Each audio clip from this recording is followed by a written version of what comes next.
नमस्कार मेरे प्रिय भक्तजनों।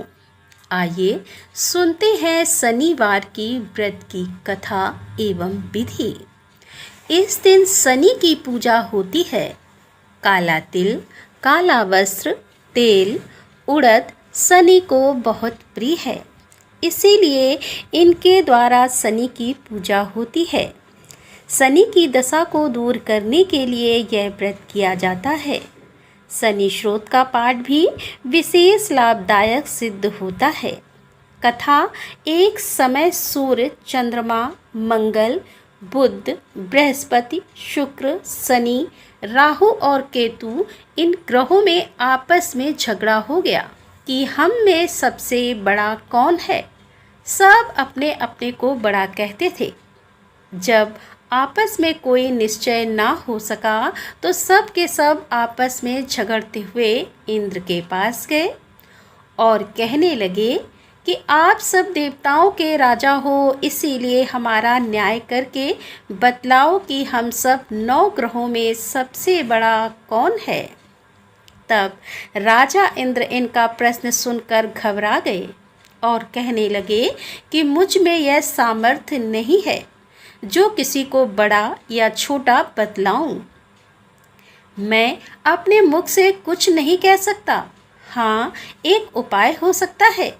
इस समय पृथ्वी पर राजा विक्रमादित्य दूसरों के दुख का निवारण करने वाला है, इसीलिए तुम सब मिलकर उन्हीं के पास जाओ, वही तुम्हारे दुखों का निवारण करेंगे।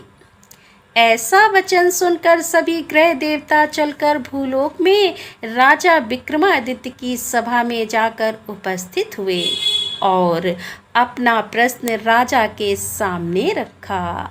राजा उनकी बात सुनकर बड़ी चिंता में पड़ गए कि मैं अपने मुख से किसको बड़ा और किसको छोटा बतलाऊं।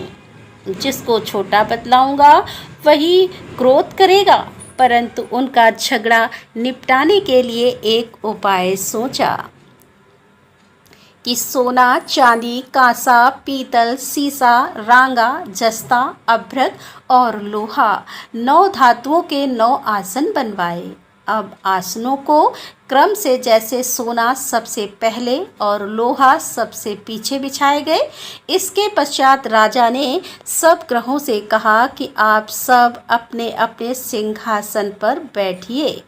जिसका आसन सबसे आगे है वह सबसे बड़े और जिसका आसन सबसे पीछे है वह सबसे छोटा जानिए। क्योंकि लोहा सबसे पीछे था और वह शनिदेव का आसन था, इसीलिए शनिदेव ने समझ लिया कि राजा ने मुझको सबसे छोटा बना दिया है।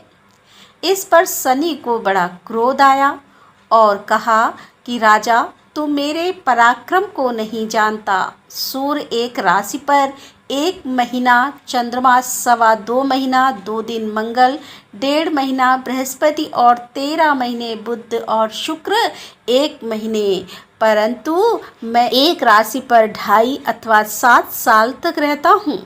बड़े बड़े देवताओं को भी मैंने भीषण दुख दिया है। राजन सुनो, राम जी को 7.5 आई और वनवास हो गया और रावण पर आई तो राम जी ने लक्ष्मण की सेना लेकर लंका पर चढ़ाई कर दी, रावण के कुल का नाश कर दिया। हे राजा, अब तुम सावधान रहना। राजा कहने लगा, जो कुछ भाग्य में होगा देखा जाएगा। उसके बाद अन्य ग्रह तो प्रसन्नता के साथ चले गए, परंतु शनिदेव बड़े क्रोध के साथ वहां से सिधारे। कुछ काल व्यतीत हो जाने पर जब राजा को 7.5 की दशा आई तो शनिदेव घोड़े के सौदागर बनकर अनेक सुंदर घोड़ों के सहित राजा की राजधानी में आए। जब राजा ने सौदागर के आने की खबर सुनी तो अश्वपाल को अच्छे अच्छे घोड़े खरीदने की आज्ञा दी। अश्वपाल ऐसी अच्छी नस्ल के घोड़े देखकर और उनका मूल्य सुनकर चकित हो गया और तुरंत ही राजा को खबर कर दी।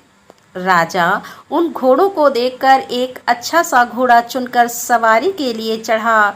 राजा घोड़े की पीठ पर चढ़ते ही घोड़ा जोर से भागा घोड़ा बहुत दूर एक बड़े जंगल में जाकर राजा को छोड़कर अंतर्ध्यान हो गया। इसके बाद राजा अकेला जंगल में भटकता फिरता रहा। बहुत देर के पश्चात राजा ने भूख और प्यास से दुखी होकर भटकते भटकते एक ग्वाले को देखा। ग्वाले ने राजा को प्यास से व्याकुल देखकर पानी पिलाया। राजा की उंगली में एक अंगूठी थी, उसे निकालकर प्रसन्नता के साथ ग्वाले को दे दी और शहर की ओर चल पड़ा।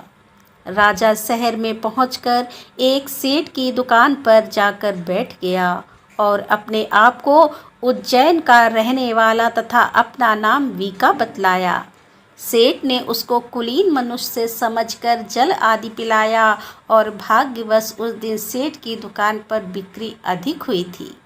तब सेठ उसको भाग्यवान पुरुष समझकर भोजन कराने के लिए अपने साथ ले गया। भोजन करते समय राजा ने आश्चर्य की बात देखी कि खूंटी पर हार लटक रहा है और वह खूंटी उस हार को निगल रही है।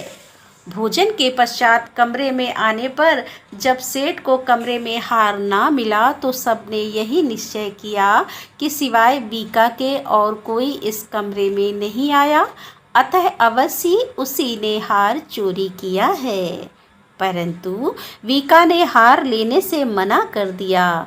इस पर 5-7 आदमी इकट्ठे होकर उसको फौजदार के पास ले गए। फौजदार ने उसको राजा के सामने उपस्थित कर दिया और कहा कि यह आदमी तो भला प्रतीत होता है, चोर मालूम नहीं होता, परंतु सेठ का कहना है कि इसके सिवाय और कोई घर में आया ही नहीं, अवश्य ही इसी ने चोरी की है। तब राजा ने आज्ञा दी कि इसके हाथ पैर काटकर चौरंगिया किया जाए। राजा की आज्ञा का तुरंत पालन किया गया और वीका के हाथ पैर काट दिए। इस प्रकार कुछ काल व्यतीत होने पर एक तेली उसको अपने घर ले आया और कोहलू पर उसको बैठा दिया। वीका उस पर बैठा हुआ जमान से बैल हाँकता रहा।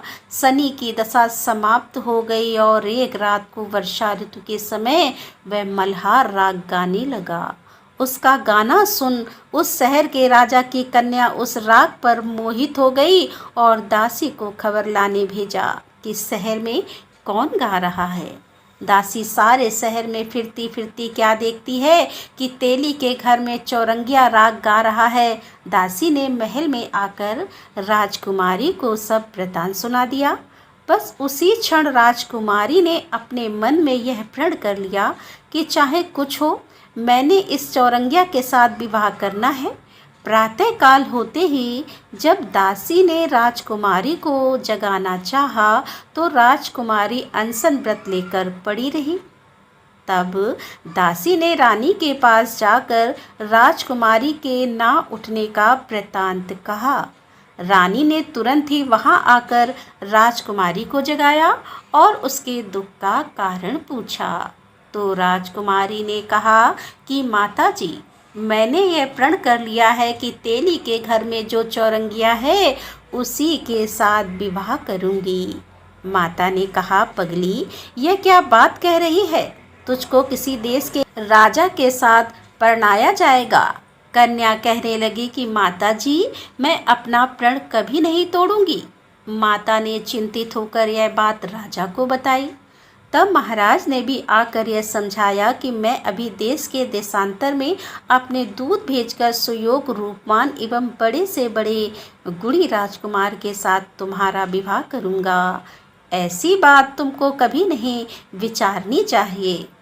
कन्या ने कहा, पिताजी, मैं अपने प्राण त्याग दूंगी, परंतु दूसरे से विवाह नहीं करूंगी। इतना सुनकर राजा ने क्रोध से कहा, यदि तेरे भाग्य में ऐसा ही लिखा है तो जैसी तेरी इच्छा हो वैसा ही कर।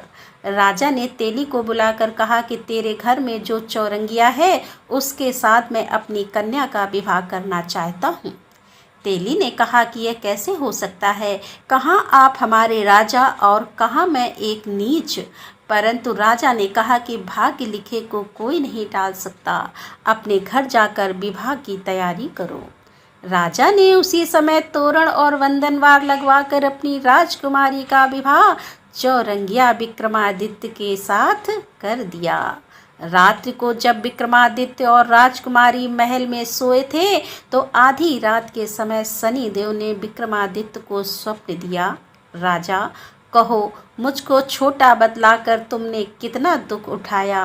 राजा ने क्षमा मांगी। शनिदेव ने प्रसन्न होकर विक्रमादित्य को हाथ पैर दिए। तब राजा ने कहा, महाराज, मेरी प्रार्थना स्वीकार करें कि जैसा दुख आपने मुझे दिया है ऐसा और किसी को ना दें। शनिदेव ने कहा कि तुम्हारी प्रार्थना स्वीकार है।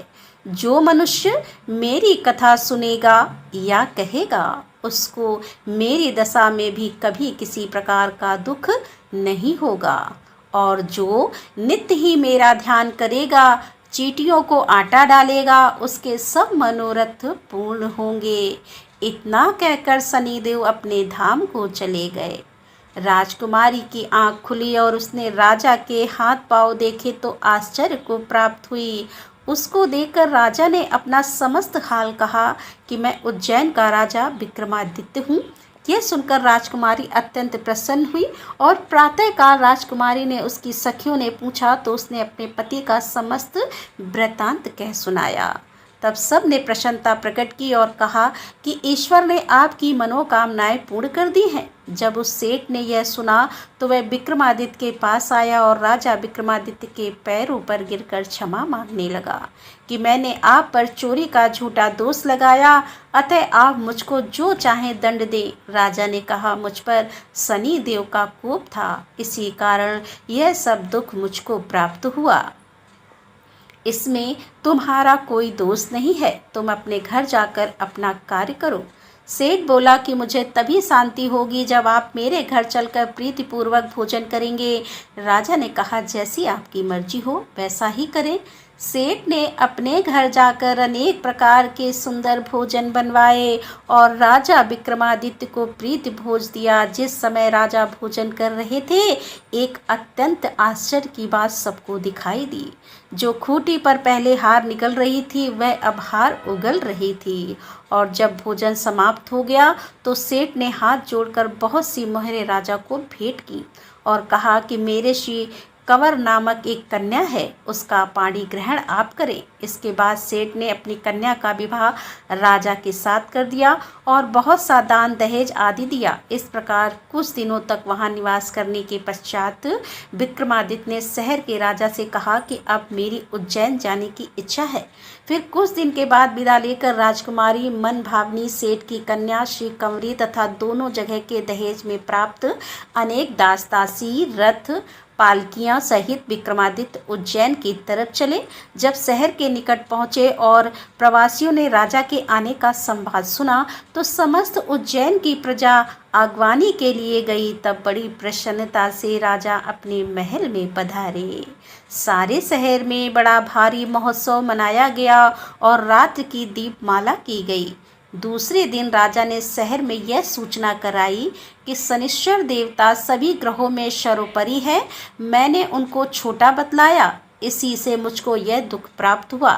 इस कारण सारे शहर में सदा शनिचर की पूजा और कथा होने लगी। राजा और प्रजा अनेक प्रकार के सुख भोगती रही। जो कोई शनिचर की इस कथा को पढ़ता या सुनता है, शनि देव की कृपा से सब दुख दूर होते हैं। शनिवार की कथा को व्रत के दिन अवश्य पढ़ना चाहिए। बोल शनिदेव महाराज की जय। तो दोस्तों, ये थी आज की कथा। उम्मीद करती हूँ ये कथा आपको पसंद आई होगी। यदि कथा पसंद आई है तो वीडियो को लाइक कीजिए, दोस्तों के साथ शेयर कीजिए और हमारे चैनल को सब्सक्राइब कर लीजिए।